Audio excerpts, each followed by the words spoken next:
Okay, let's look at an example of something that's fixed at one end here and that's free at the other end here. We'll look at the video. In this particular case, it does not show us the fundamental frequency. So we'll start with the first overtone or the second mode here as it is mentioned. Okay, so you notice here we have a node here, an antinode here, a node at the fixed end, and an antinode at the open end. Now at the third mode,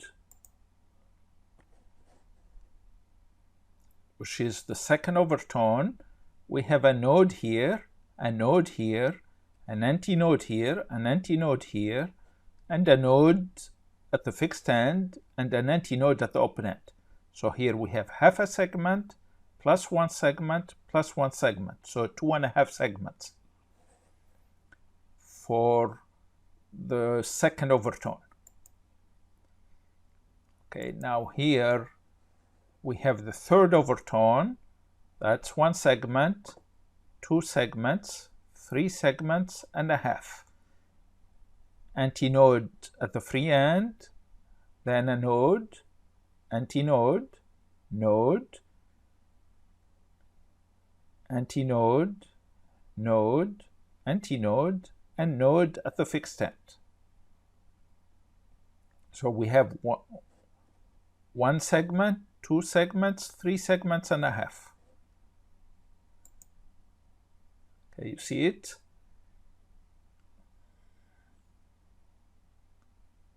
So now here it is the fifth mode or the fourth overtone. Still have a node at the fixed end and an antinode at the free end. Then we have a node, antinode, node, antinode, node, antinode, node, antinode. You see them more obviously as nodes and antinodes when the simulation is running, when the video is running. Okay, so we have one segment, two segments, three segments, four segments, and a half.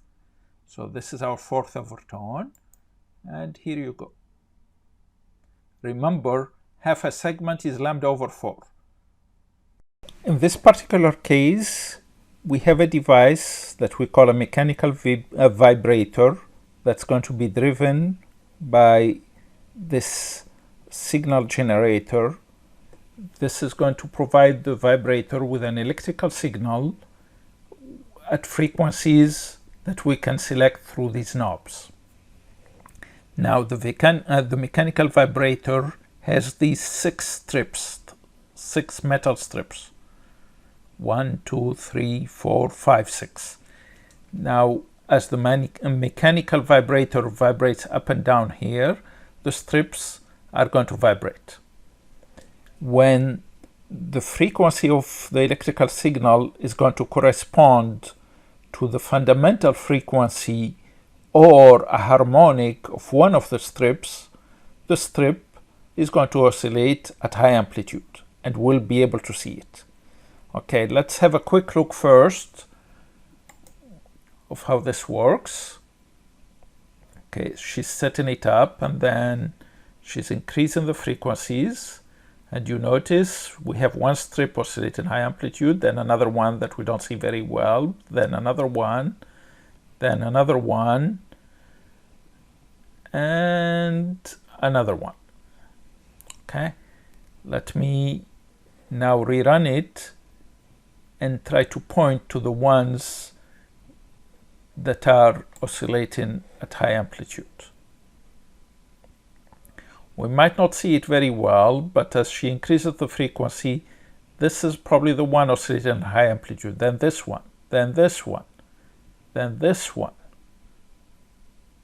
Okay, so this one, then this one, then this one, and as she increases the frequency, it's this one. So actually, the way it happens, we start with the longest one, which is here. It's going to oscillate at high amplitude at the lowest frequency. As the frequency increases, the smaller one is going to oscillate at its fundamental frequency, then the next one in line, then the next one in line, then the next one in line, then the next one in line. In other words, the higher the frequency, the smaller the strip that's going to oscillate with high amplitude. Now, as they oscillate with high amplitude, and pay attention to them now,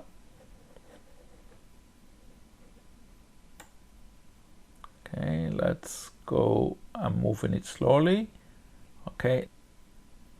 Okay, so if we look at this one in particular, in this particular case, it's oscillating with a high amplitude, with this is an antinode and this is a node. If we measure the length of the strip, that's going to correspond to lambda over 4. If we read the frequency of this device, it's hidden here by the hand, but if we read the frequency, then we know the frequency, we know the wavelength, 4 times this length, so we can find the speed of the wave on this metal strip. Now, as we progress, let me move to one we can see. Okay, so now in this case we have a higher frequency that's going to correspond to this shorter length. But again, antinode and anode. L over 4 is equal to lambda. That's going to correspond to this new frequency. And then we go this particular case. Let's see if we see it. Okay. See it here. That's an antinode and a node. Lambda over 4 is equal to this length, and that would correspond to this frequency.